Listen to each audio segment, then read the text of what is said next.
A successful exhibition and event strategy. Good morning, or good afternoon, or good evening.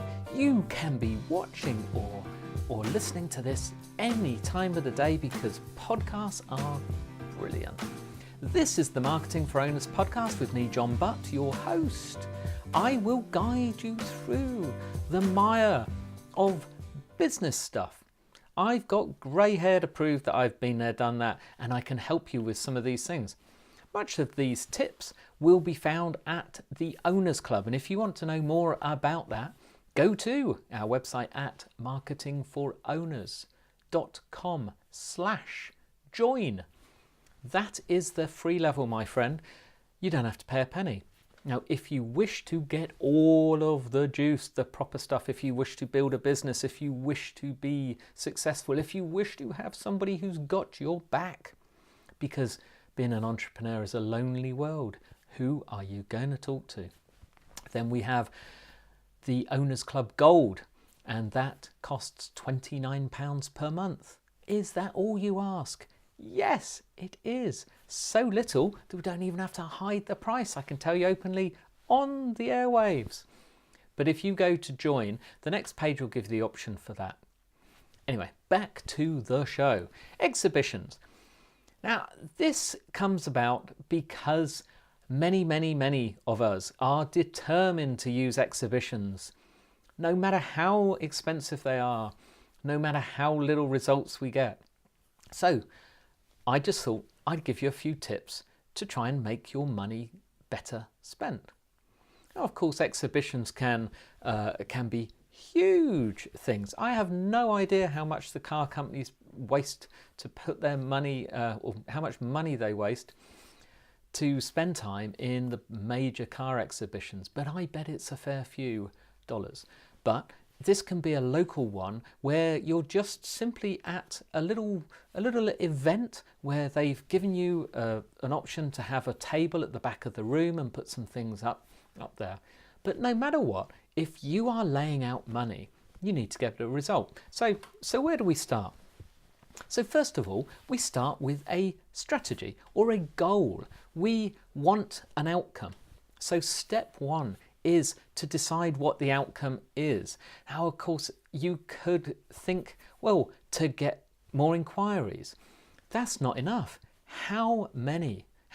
So if you've paid £100 for your stand, if you've paid £2,000 for your stand, if you've paid £43,000 for your stand, as a friend of mine did a while ago when I met them at an exhibition, I was gobsmacked.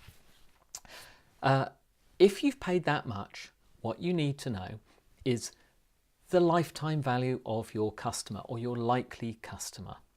And let's not go into that here, but just Google it. Look up lifetime value of a client. Something like that. If you Google, there will be many explanations. You can find them in previous podcasts. I've explained how to work it out.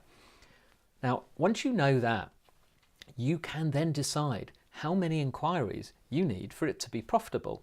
And don't forget, in addition to your £1,000 or whatever you spent, what about your time? You are going to be there all day. And who else is going to be there? What if you want to go to the bathroom, the washroom, the toilet, whatever country you're in, whatever you want to call it?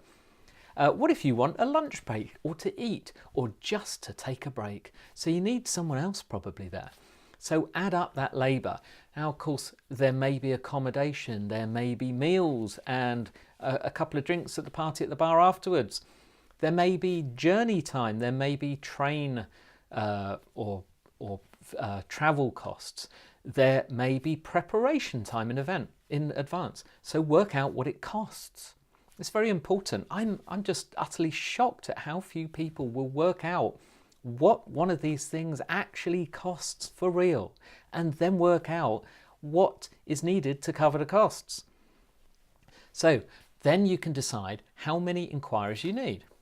Now the next thing is, what type of inquiry are you after? So for example, I go to these things at Chambers of Commerce and everyone has a fishbowl or something, and they say, put a business card in and we'll draw it out and you win a bottle of champagne.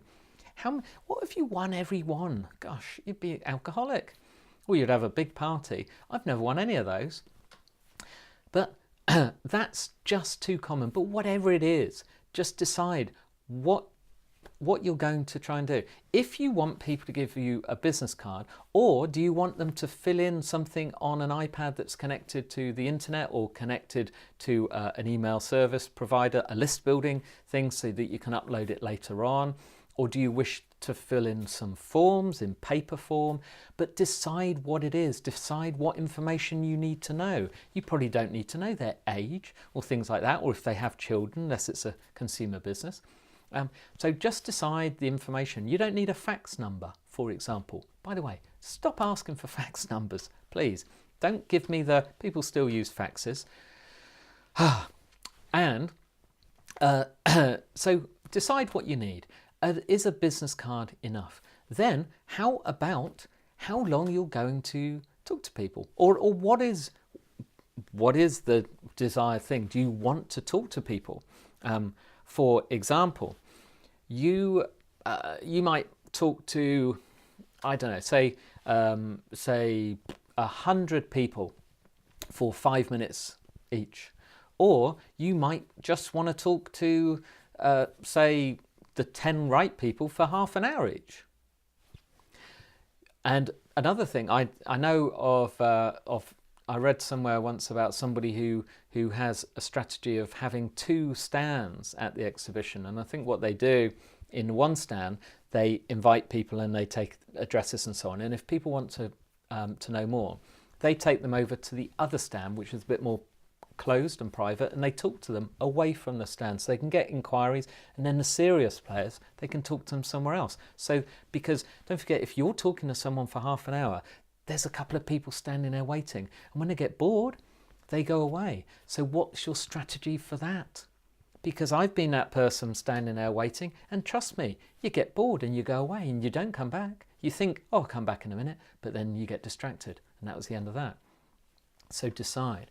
Now, this is the most important, is what is the next step? So somebody meets you at an event, at an exhibition, you get their details, you have that little chat, you've decided in advance, are you selling something at the time, or are you arranging to meet later or something? But what is that next step? What are you going to do and when? Again, I've been to exhibitions where I've wanted to speak to someone afterwards. I know they're going to be busy with all the inquiries after the event, and they've never got in touch. And I've gone to the exhibition again a year later, and I've walked past the stand and someone said, hey, can we help you? And I've pointed out about last year, and they don't say, oh gosh, I'm sorry. All they say is, well, can I have a card again? And we'll make sure that doesn't happen this time.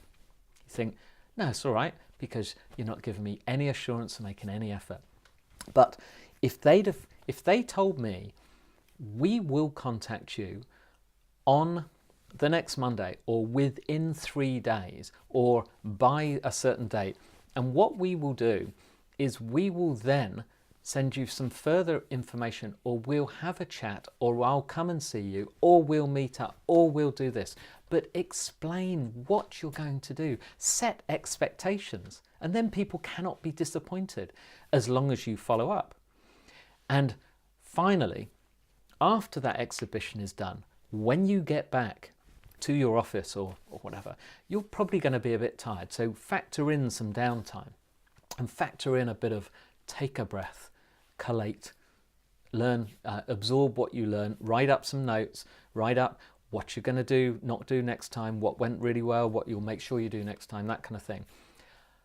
But then make sure the rest of your team is on the same page. If you told people that they're going to be responded to within 3 days, you're going to make sure that they are. If you were expecting 30 and you got 70, you've still got to get back to him 3 days. So this is all important, otherwise you are wasting your money.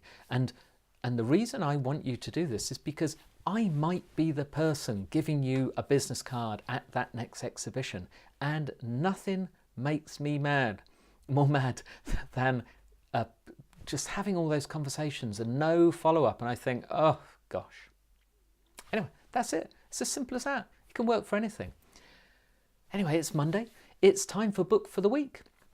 And today we are talking about service, which kind of goes with with this. And I'm going to have to look at my note for the authors because it's because I can't pronounce them, okay, or I can't remember.